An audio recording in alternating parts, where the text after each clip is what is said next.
Tarde de encuentro bíblico, toda esta jornada que hemos tenido hoy.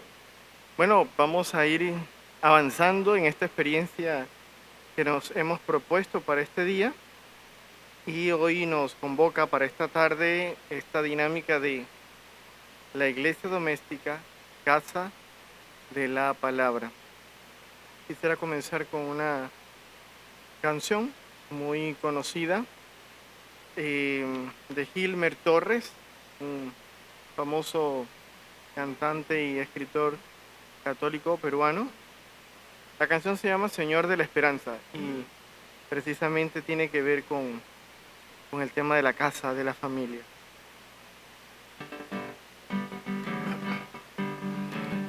Entre las casitas de pencas y palos, en medio del polvo de nuestras calles vas caminando, saludando a todos, nos llamas vecino, nos aprietas fuerte la mano y nos llevas contigo, saludando a todos, nos llamas vecino, nos aprietas fuerte la mano y nos llevas contigo. Vamos construyendo un mundo distinto. Vamos arrancando la piedra que hay en los corazones. Vamos conquistando nuestra libertad. De tu mano amiga, Señor, de la esperanza. Vamos conquistando nuestra libertad. De tu mano amiga, Señor, de la esperanza. Y al caer la tarde, juntos a la mesa, compartiendo el pan al calor del fuego de tu cariño. Padre de bondades, Madre de ternuras, en tu seno acunas el rostro alegre de tus criaturas.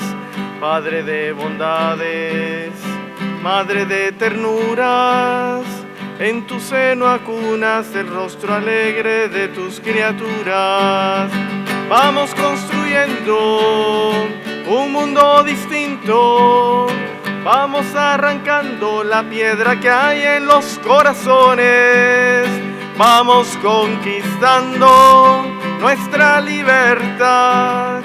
Con tu mano amiga, Señor, de la esperanza.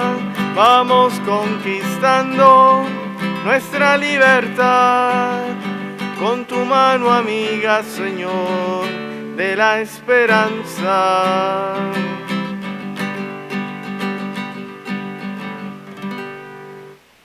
Muy bien, bueno, vamos a pedirle al Señor que esta tarde nos fortalezca con su esperanza, con esa libertad con la que nos quiere vivir, nos quiere ver vivir a todos.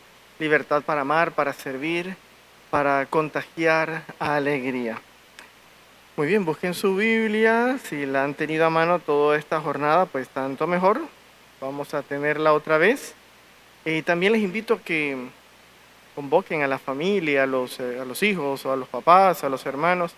Creo que va a ser un momento apropiado para compartir en familia.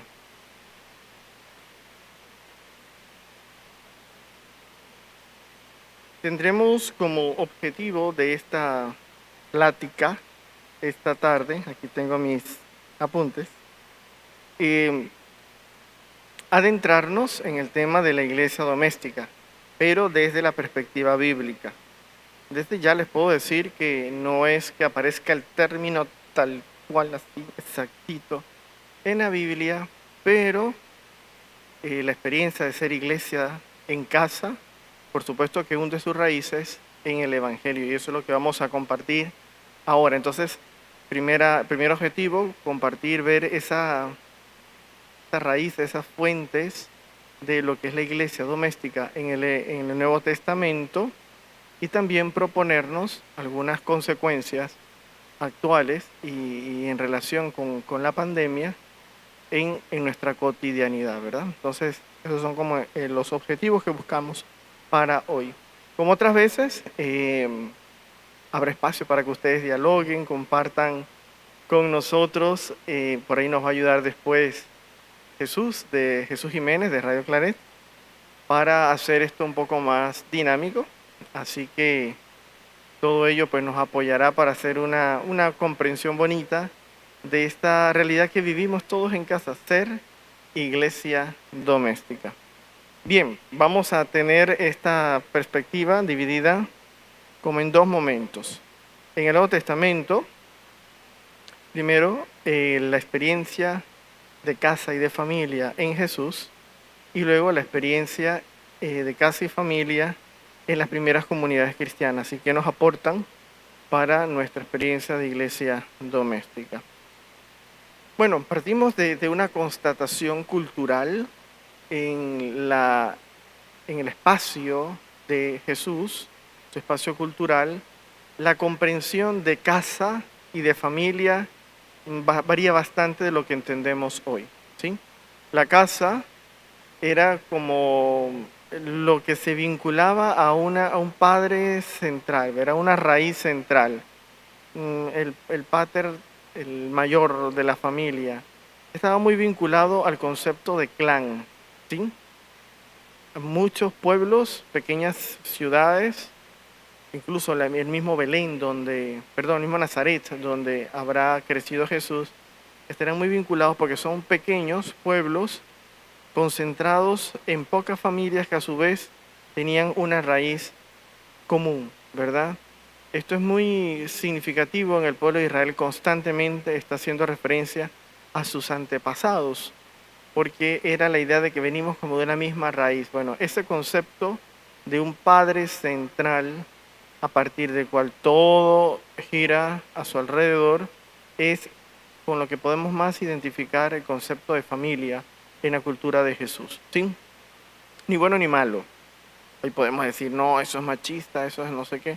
Pero era la situación cultural de ese momento y todo estaba en torno a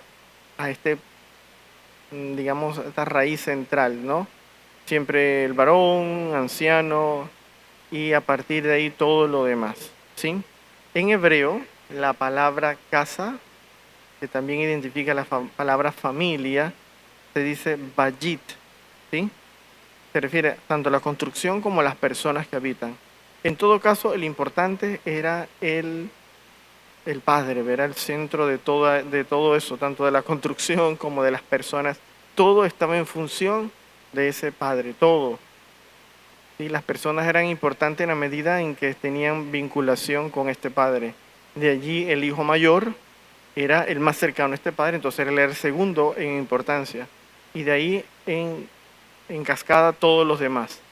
Todo lo demás quedaba como casi que en una propiedad de este padre central. En griego, que también comenzó a tener ya mucha referencia en el tiempo de Jesús, la palabra que vamos a utilizar es oikos, que tiene mucha referencia es un poco más amplio, ¿verdad?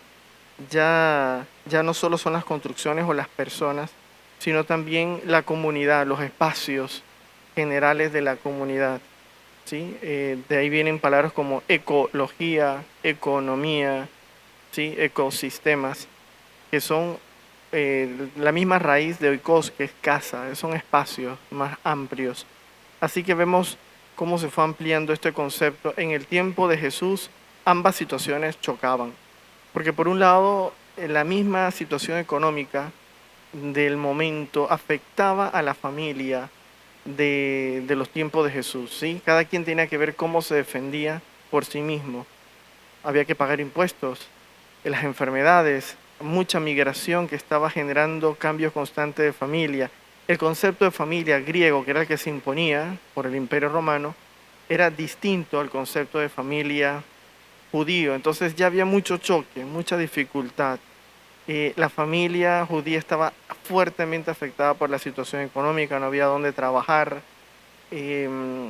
bueno, había mucho abuso, había problemas porque, por ejemplo, un soldado romano podía pedirte que meterse a su casa y ahí casi que vivir, y eso afectaba la situación de las familias. Habían como una sensación de tenemos que defendernos, encerrarnos, desvincularnos de los demás. todo proceso social se chocaba con las situaciones religiosas y imperiales que afectaba a la comunidad.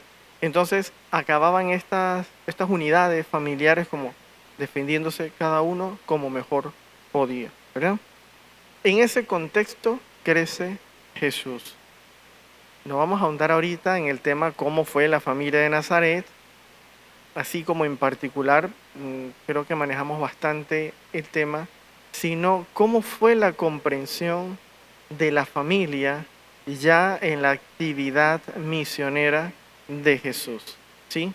Porque vamos a notar variantes importantes.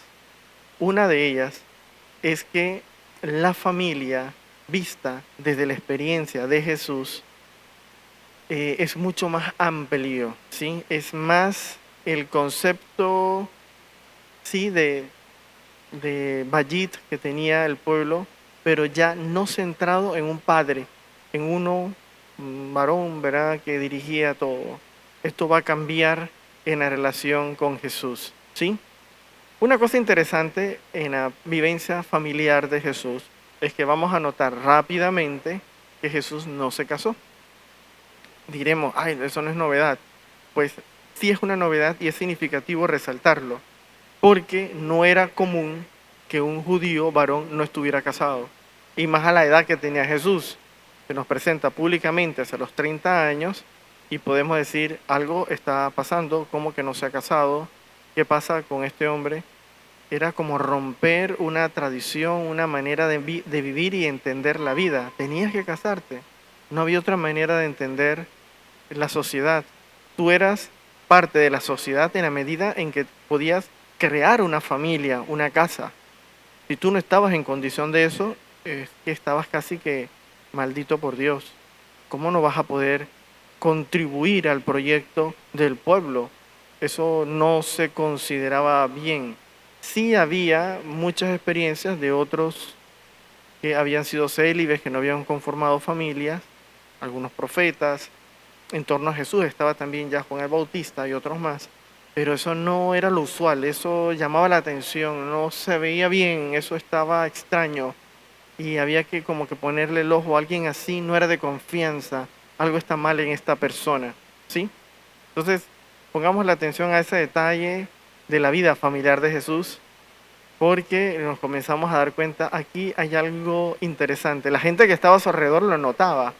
Puede ser que nosotros ahora cuando nos acercamos a Jesús, pues claro, sabemos que Jesús no tiene familia, no formó una casa por sí mismo, pero la gente del tiempo de él sí le llamaba la atención esto. Vamos a notar qué hay detrás. También vamos a notar que en muchos de los discursos de Jesús, él va a decir así abiertamente, quien quiera seguirme tiene que dejar su familia, casa, todo. No vale aquello de que, bueno, yo voy y vengo. Que los muertos entierren a sus muertos. Va a ser una frase fuerte, lapidaria de Jesús. Entonces comenzamos a decir, aquí suena algo distinto. No es la tradición clásica judía de que tenían que formar hogares, casas, ¿sí? Aquí hay algo distinto. Y todavía, y ahí sí les animo a buscar Marcos 3, 31, 35, Jesús va a confrontarse hasta con su propia familia sanguínea, incluida su madre, la Virgen María, para decir, ¿quiere ser mi familia? Bueno, yo les propongo algo mucho más amplio. De este texto sí lo vamos a buscar, Marcos 3, 31, 35. De hecho, hace unos días lo veíamos en la liturgia, cuando le llegaron su madre y sus hermanos, lo andaban buscando, ¿sí? Porque Jesús ya había un poco roto con el círculo familiar. Él está en Cafarnaúm, relativamente cerca de su natal Nazaret. Y hay un conflicto serio, porque por un lado Jesús está haciendo muchos milagros, muchas cosas maravillosas, unos discursos, unas grandes enseñanzas, pero por otro lado la gente lo consideraba un poco loco y quizás endemoniado. Justo antes, en el versículo 30, ya comienzan por ahí los rumores. Este está siendo manipulado por el mal y lo viene a buscar su familia, ¿sí?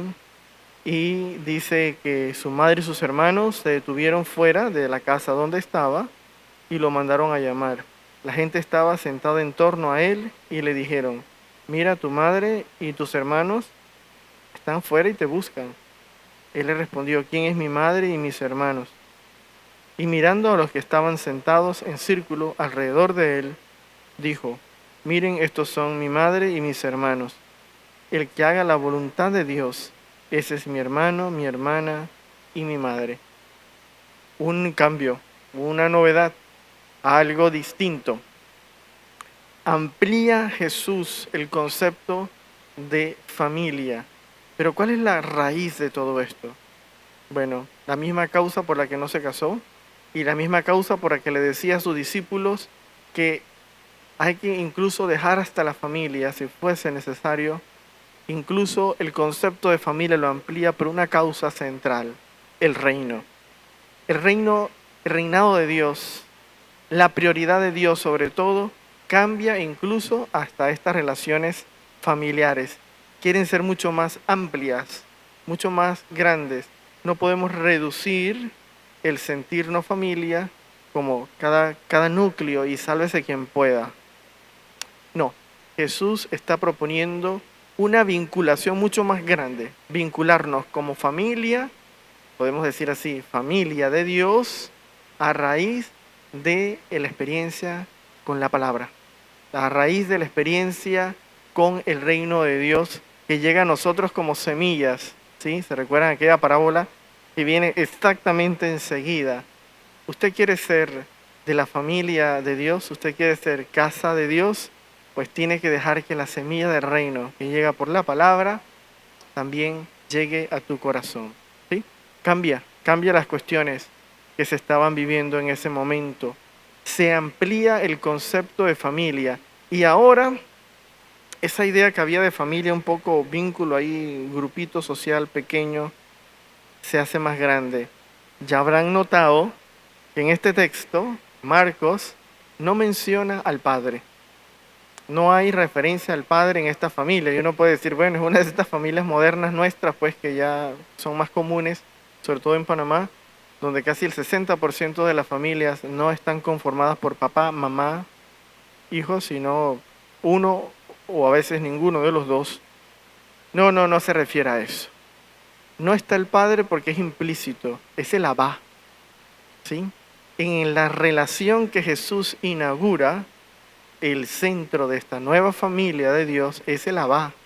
Ya no hay un pater, ya no hay un señor ahí bravucón. No. Es el abá, el Dios misericordia. En términos modernos, el Dios Madre misericordia. El Padre que acoge a todos y a todas. Es otra la experiencia.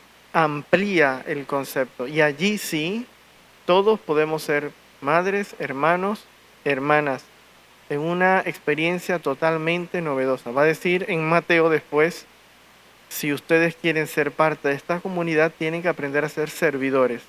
Y dará características que ya conocemos a la comunidad de discípulos. Bueno, esta familia es la experiencia novedosa de la familia en Jesús, fundada en el reinado de Dios, ¿sí?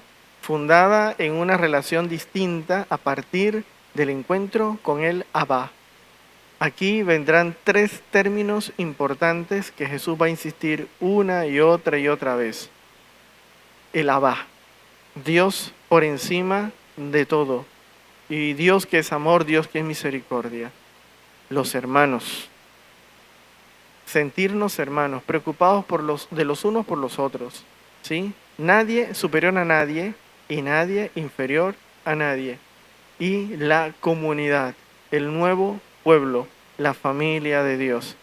En estos tres ámbitos podemos identificar novedades de Jesús en torno a este concepto de casa y de familia.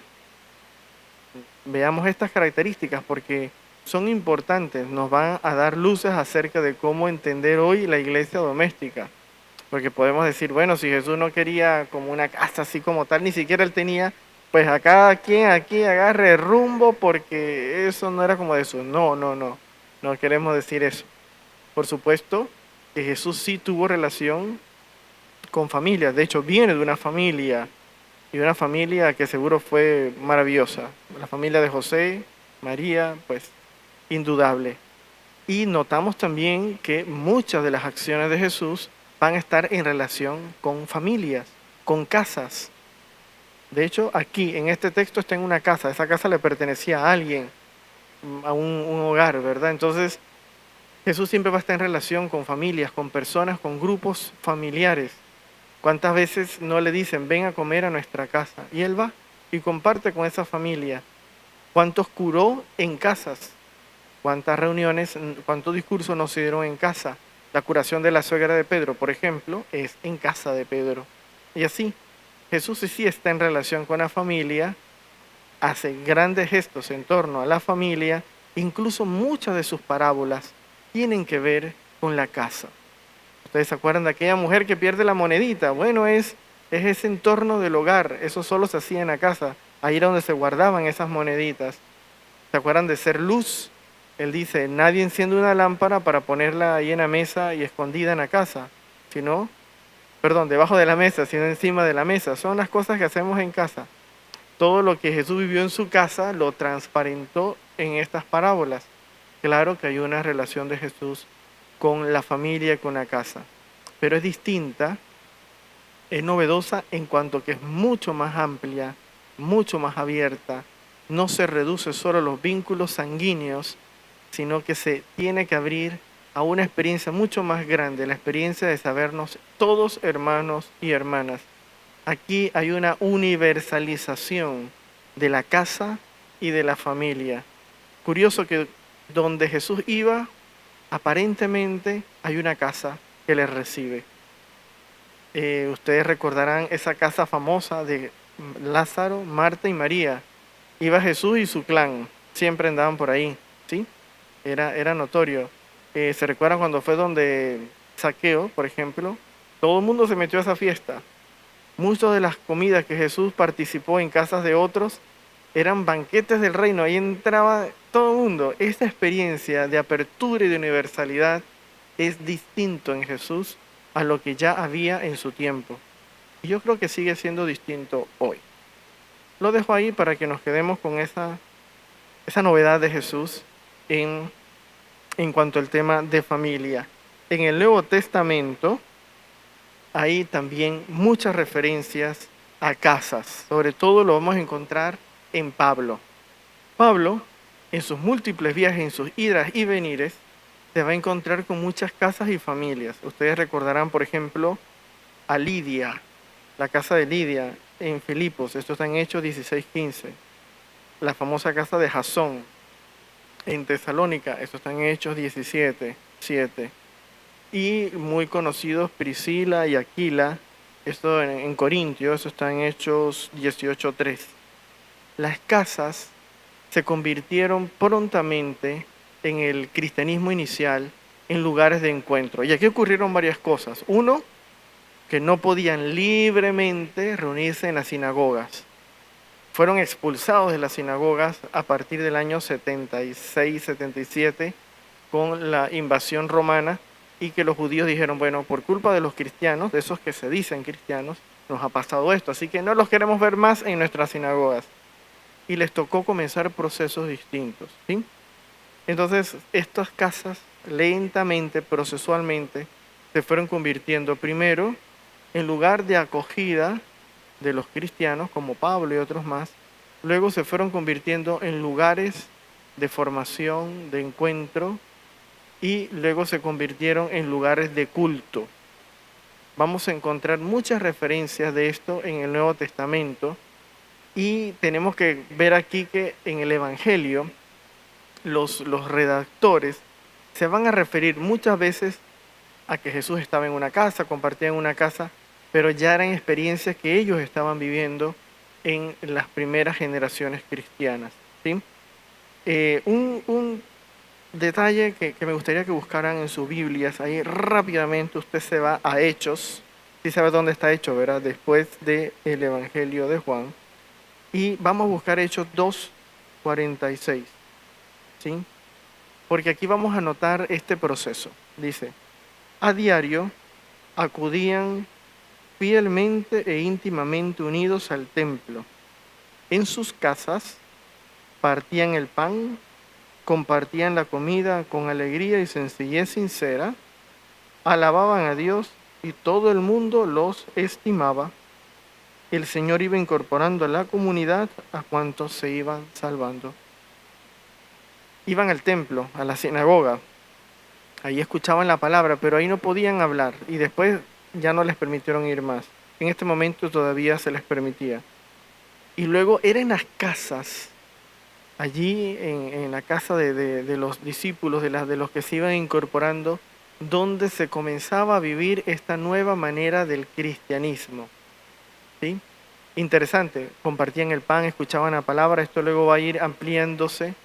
Estas casas se convirtieron en centros misioneros, a partir del cual iban avanzando la propagación del Evangelio. Comenzó en casas el cristianismo. De hecho, los primeros templos como tal van a ser hasta el siglo segundo, y ya las iglesias grandes, tipo santuario como los conocemos hoy, van a ser mucho, mucho más adelante, hasta que la iglesia se vincule con el imperio. En principio, todo ocurrió en casas de familia, pequeñas. Se han encontrado en investigación arqueológica casas que sabemos que eran cristianas y cabrían unas 30 personas. Más o menos era el máximo de estas primeras comunidades. Y muchas de estas tenían doble planta y era usual que en la segunda planta era donde se reunían, un poco por seguridad, un poco porque arriba había más espacio. Lo comento porque ustedes recordarán dos casas, yo sé que lo están recordando, donde acontecieron cosas muy importantes. La última cena fue en una casa que también fue preparada en un segundo alto, y Pentecostés ocurre también en una planta alta. Ya eran experiencias que la comunidad conocía, la conocían desde Jesús, ¿verdad? Entonces, la comunidad comienza a partir de esta experiencia de estar en casas de familias y a generar vínculos, ¿verdad? En Efesios 2:20 vamos a encontrar que se le da un título característico a la comunidad cristiana: casa de Dios. La comunidad es casa de Dios. ¿Dónde habita Dios? En la comunidad. La asamblea, el pueblo, se convierte ahora en este título de casa de Dios. ¿Sí? Y también vamos a encontrar una palabra muy curiosa.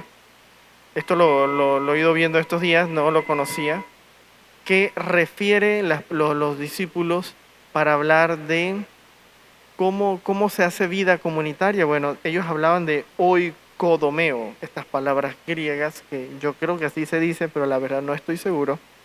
Como vienen de oikos, que es casa. Bueno, ellos se referían al cristianismo como ir construyendo casa, ir haciendo casa. No tenemos una referencia usual en el español.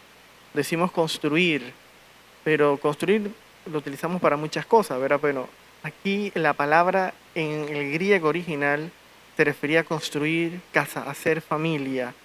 Esa es la manera en que se crece en el cristianismo. Una referencia de esto, por ejemplo, lo podemos encontrar en Pedro, primera de Pedro 2:4, o Efesios también 2:20, cuando hablaban de ser piedras vivas, construcción de la casa de Dios. Bueno, en este sentido de construir comunidad. Y un último detalle acerca de las casas y las familias de las primeras comunidades cristianas: no era que Pedro o Pablo o los discípulos llegaban a una casa y decían, bueno, permiso, yo quiero como aquí reunirme con ustedes. No era la dinámica. Podemos decir, bueno, ¿quién no quería recibir a Pablo o a Pedro? Pues a veces no los querían recibir. No eran los Pedro y Pablo famosos que conocemos hoy. Eran discípulos de una religión que comenzaba de un proyecto extraño de fraternidad y de universalidad que no todos aprobaban. Bueno, ¿qué implicaba entonces de que esta casa, este hogar, esta familia fuera casa de Dios? Había un factor importante, y era haber recibido el querigma, haber recibido la buena noticia del reino, haberla acogido y haber hecho procesos de conversión.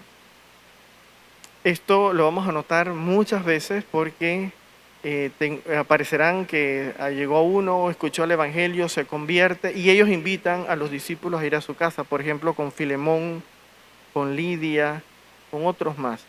Se dan normas de convivencia para estar en esta casa, ¿verdad? Una de ellas está, por ejemplo, en Timoteo 3:15, que es un texto muy importante. Ahí vamos a escuchar lo siguiente. Primera de Timoteo 3:15. Vamos a comenzar desde el 14, cuando Pablo le escribe a Timoteo: aunque espero visitarte pronto, te escribo estas cosas por si me retraso, para que sepas cómo comportarte en la casa de Dios, para que sepas cómo comportarte en la comunidad, que es la iglesia de Dios vivo, columna y base de la verdad. Grande es sin duda el misterio de nuestra religión. Mira qué interesante. Pablo luego va a explicarle aquí cómo comportarse, pero tanto en su casa como en la casa de Dios, que es la comunidad. Esa comprensión ya estaba en Pablo y en las primeras comunidades cristianas. Se entendía que había pasado un proceso de conversión. No se iban a reunir en una casa donde las personas no fueran de verdad testimonio. No se iban a reunir en una casa donde la persona de ahí, el hombre o la mujer que había ya recibido el Evangelio, no diese signo de conversión. ¿Sí? Esto es muy importante porque no es que ir a cualquier casa y la primera casa que nos abra las puertas y nos metemos. No funcionaba así. Tenía que haber signos de conversión. Y sobre todo del pater o de la mater, de la cabeza de familia. Ya en estos ambientes eran ambientes griegos y habían mujeres como a veces más reconocidas que los esposos, y era distinto porque la concepción griega era diferente, ¿verdad? Bueno, y por último, notamos en estas casas el tema de la mesa compartida, que era la manera como se vivía la Eucaristía. La Eucaristía no solo como lo que a veces hemos dejado la Eucaristía solo como la celebración dominical o lo que hacemos a diario, sino también como signo de solidaridad. La casa se convertía en ese lugar de solidaridad, de mesa compartida, mesa del reino, a partir de la cual toda la comunidad se beneficiaba. Generalidades de la casa, de la iglesia doméstica, desde Jesús hasta que llegamos a las primeras comunidades cristianas. Espero haberles compartido cosas interesantes y que les iluminen. Yo solo quisiera terminar con un detalle que me gustó bastante a la hora de ver estos textos. Y fue algo que le pasó a Pedro. Ustedes se recuerdan que Pedro estuvo preso, ¿sí? Y milagrosamente pues el Señor lo libera. Y qué cosa curiosa, ¿a dónde va a ir Pedro así, en esa inquietud? Miren lo que pasa con Pedro. Ya recobrado, se dirigió a casa de la madre de Juan, de sobrenombre Marcos, donde unos cuantos se habían reunido para orar. Pedro acaba de salir milagrosamente de la cárcel, el Señor lo ha liberado, y él en su angustia se va a la casa de la mamá del que escribe el Evangelio de Marcos. ¿Sí? Cosa curiosa, pongámosle atención a esto. Golpeó la puerta y una criada llamada Rosa salió a abrir. Al reconocer la voz de Pedro, de pura alegría no le abrió. La Rosa se asustó y lo dejó allá afuera. Y el Pedro, que yo quiero entrar, y el Rosa que no lo dejaba entrar porque ella estaba emocionada. Rosa era empleada de esta casa, era la persona que hacía los oficios de la casa, quizás era una esclava, pero Rosa conocía a Pedro, Rosa conocía el Evangelio. Ella podía estar allí, pero estaba también ya en el grupo de los cristianos, porque si no, no hubiese conocido a Pedro. ¿Sí? Al reconocer la voz de Pedro, de pura alegría, no le abrió, sino que corrió a anunciar que Pedro estaba ante la puerta. Le dijeron, estás loca, pero ella insiste en que era cierto. Claro, sabían que estaba preso y ahora, ¿cómo es que está aquí en medio de la noche? será un ángel, dijeron. Pedro seguía llamando. Le abrieron y cuando lo vieron no salían de su asombro. Él hizo un gesto con la mano para que se callaran y les contó cómo el Señor lo había sacado de la cárcel. Para que no hicieran la bulla, ustedes se imaginan todos los vecinos ahí escuchando aquel griterío. Y Pedro, "Shh, shh, shh", porque los vecinos escuchan. Parece que lo de los vecinos que escuchan a los demás, ya eso es como de antiguo, ¿verdad? Entonces, bueno, en esta casa pasa lo que pasaría en muchas de nuestras casas, ¿verdad? Y Pedro se refugia allí, ¿verdad? Y le pide pues que escriban a Santiago y a los hermanos para decirle que él estaba libre. Desde esta casa había como una red de comunicaciones. La casa de María era cosa seria, seguro tenía un chat, ahí la mandaba al grupo de WhatsApp de todos los vecinos y todos se enteraban. Bien, después salió y se dirigió a otro lugar y así seguirá Pedro. Me encantó leer esto, porque esta era la cotidianidad del inicio de las comunidades cristianas. Una casa donde se reunían a orar, a compartir secretamente. Yo me imagino hasta su altarcito, no sé. Escuchaban la palabra. Me gustó el detalle de la persona que trabajaba allí.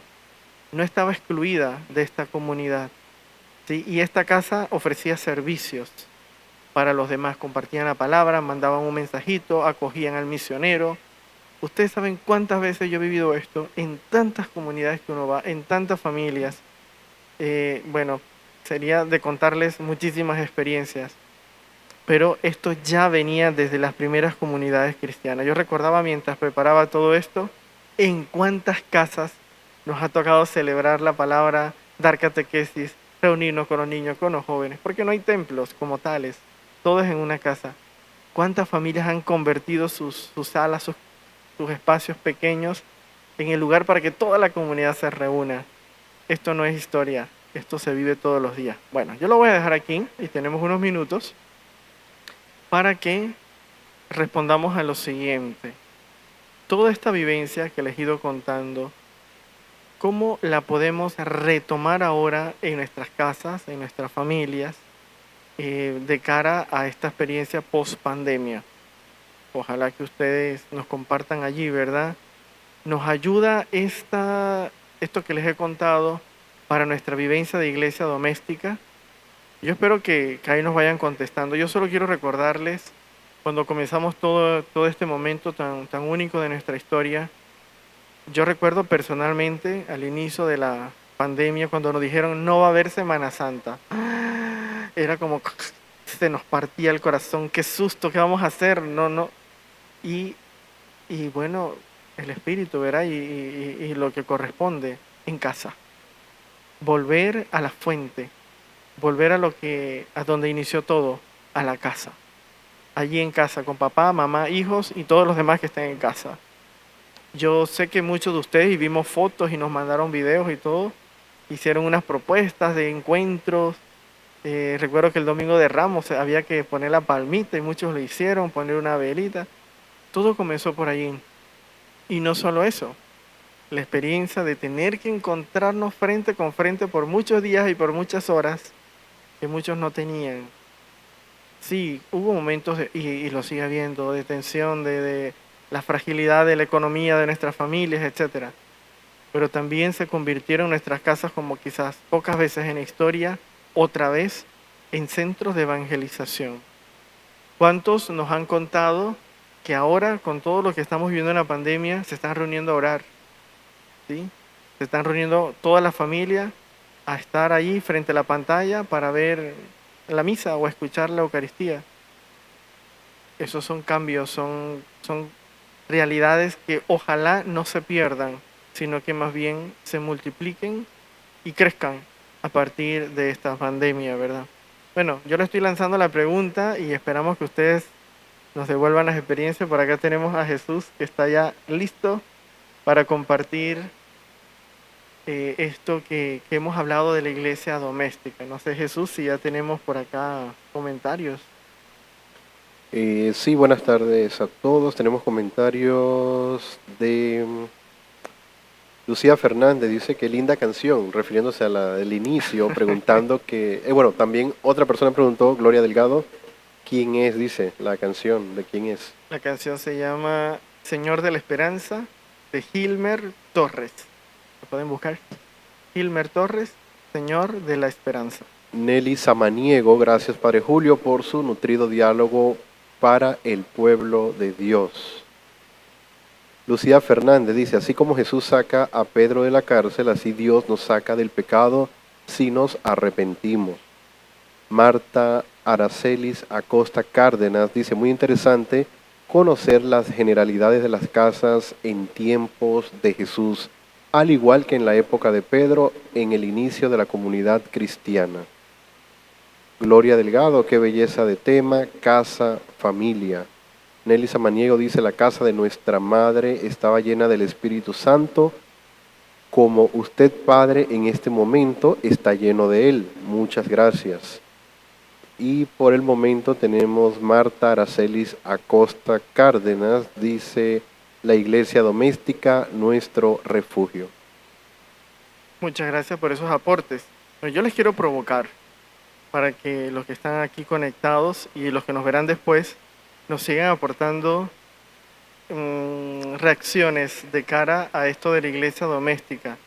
Una de ellas, y ojalá que no se nos olvide, que no perdamos el sueño de Jesús, que seamos familia de Dios, que no nos encerremos en nuestras cuatro paredes y que nuestro corazón no se sienta solo familia de los que llevan mi apellido o mi sangre, que aprendamos a ser esa familia universal. Esto es un reto muy importante. Si algo nos ha dejado claro esta pandemia es que estamos más vinculados y entrelazados de lo que pensamos. ¿Quién se iba a imaginar que una cosa de unos chinos por allá bien lejos iba a darle la vuelta al mundo y nos dio la vuelta totalmente? Casi que un recorderis de, oigan, recuérdense que todos están vinculados, que todos son familias y que nadie puede vivir en este mundo como, bueno, no me interesan los demás. Eso no es el sueño de Jesús y como vemos, no es en la práctica la realidad. Estamos más vinculados de lo que pensamos. Somos más hermanos de lo que creemos. Y la iglesia tiene que también ser reflejo de esto, pero también tu casa, también tu hogar. Hay investigaciones, y aquí me vuelvo un poco científico, con todo esto del ADN y demás, que nos hablan de que razas humanas no existen, solo hay una raza humana. ¿Sí? A veces hemos dicho razas, eso no existe. Cambiarán los tonos de piel, los tamaños y características físicas, pero en el ADN todos somos básicamente todos iguales. Las variaciones son mínimas, hay súper pequeñas y esto se nos olvida. Por eso Jesús, más que enfatizar las diferencias, enfatizaba y buscaba comunidades que fuesen abiertas, con un espíritu universal, acogedoras, distintas a aquello de solo lo mío y aprender a pensar en la colectividad.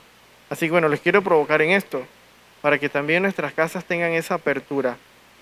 Yo no sé si hay comentarios, pero yo me acuerdo, y aquí voy a ser bien tajante en esto porque lo vivimos bien fuerte, para la JMJ, lo que nos costó conseguir casas para las familias. Y uno diría, pero ¿y entonces dónde quedó aquello de Padre nuestro? Sí, todos somos hermanos, pero hasta el día que me pregunten si yo quiero recibir un extraño en mi casa, hasta ese día, porque entonces no hay ninguna universalidad que valga. Lo mío es lo mío y lo tuyo es lo tuyo y ve cómo te defiendes. Nos costó mucho tocar corazones, gracias a Dios, y después de mucha insistencia se consiguieron para la gran mayoría, pero costó. Tenemos todavía una tarea pendiente con esto de abrir el corazón a esta universalidad que Jesús nos propone. Tenemos comentario de Gloria Delgado, dice, el tema de Rosa que abre la puerta es muy significativo para todos, nos indica que debemos abrir el corazón para recibir el amor y la palabra de Dios.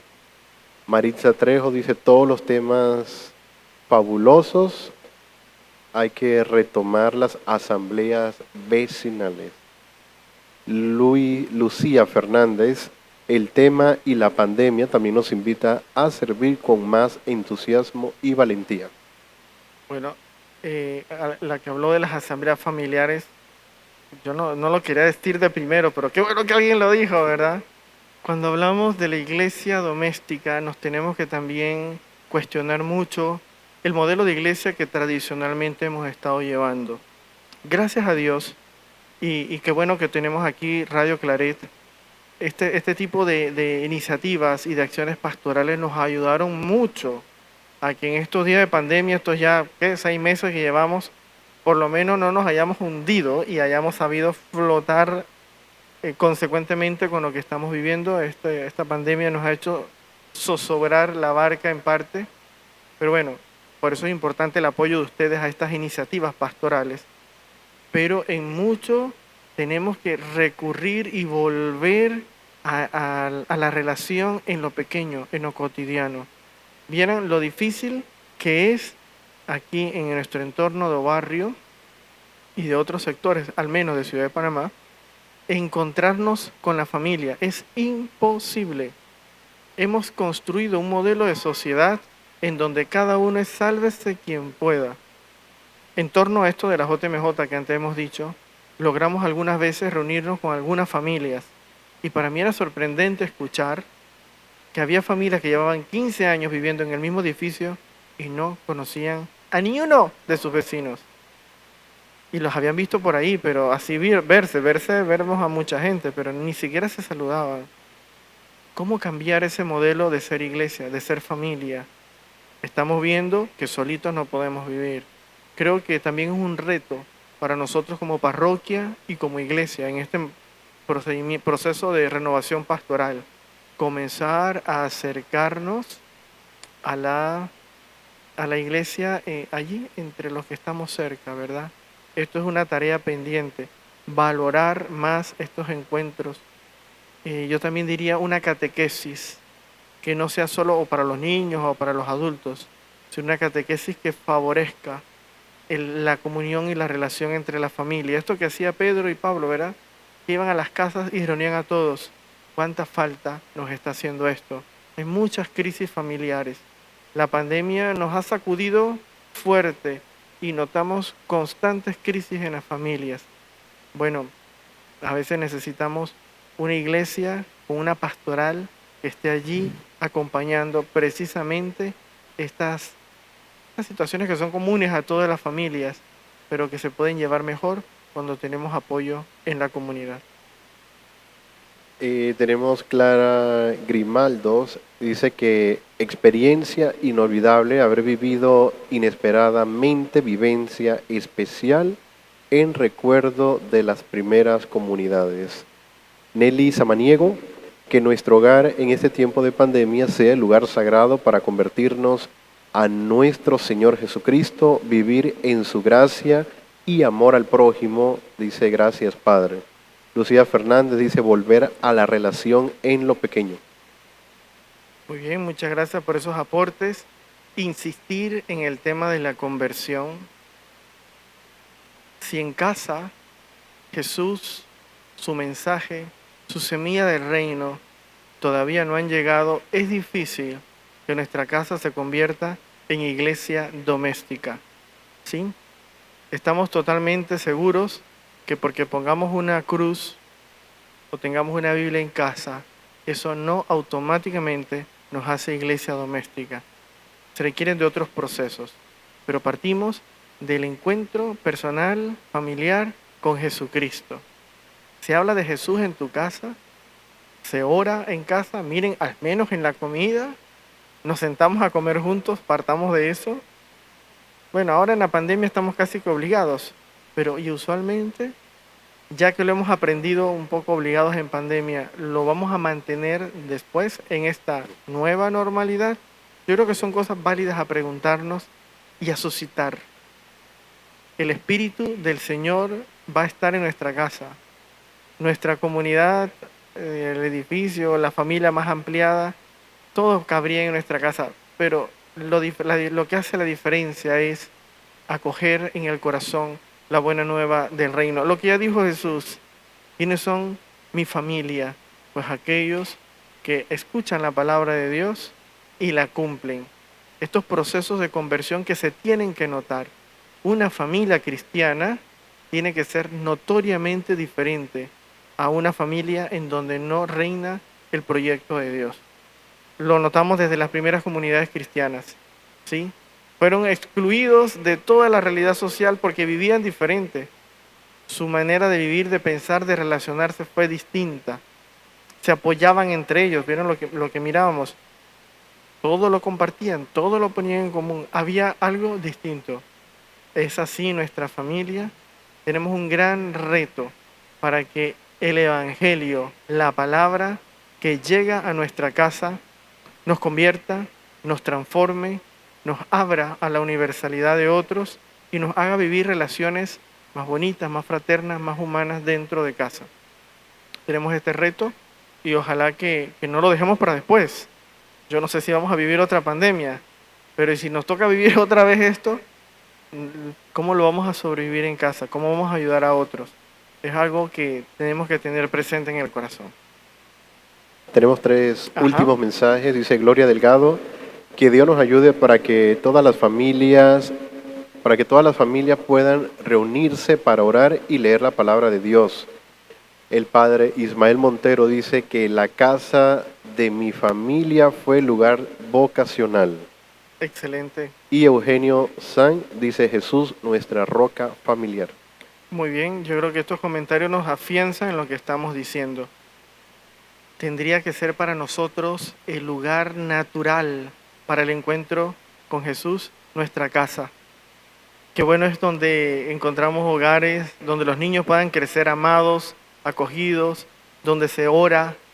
Qué bonito sería que la primera persona que le enseñó a un niño, a una niña, a un joven a orar, a pedir perdón, a abrazar, a dar alegría, sean papá y mamá, y no una catequista externa, sino en casa. La casa debe ser el lugar privilegiado para vivir una experiencia nueva del amor. Eso sí, en familias donde los papás han hecho procesos de conversión, en familias donde se escucha la palabra de Dios. Yo quisiera terminar recordando aquella parábola de Jesús relacionada con una casa, precisamente, que nos habla de cuál es el hombre sabio, cuál es la mujer sabia, la familia sensata. Pues aquellos que escuchan la palabra de Dios y la cumplen son como los que ponen su casa sobre piedra y no sobre arena. Que vienen las pandemias, vienen los problemas y ¡pum! Se cae la casa, se cae la familia. Cuánta dificultad, cuánto grito en esta pandemia. Ustedes recordarán todos los problemas iniciales con esto de los encerramientos. Familias que no aguantaron y que quizás no van a aguantar, porque no estaban cimentadas sobre el proyecto de amor, de perdón, de solidaridad, de cercanía. Cuántas otras que a pesar que están viviendo lo mismo, ahora son más unidas, más fortalecidas, con más diálogo. ¿Qué hace la diferencia? La base. ¿Dónde está cimentado el hogar y la familia? ¿Por qué no tenemos vocaciones en la iglesia? Ya que el padre Ismael lo mencionó. Bueno, porque no se habla del reino de Dios en casa. ¿Por qué tenemos tanta corrupción y deshonestidad? Esto se vive en casa primero, ¿sí?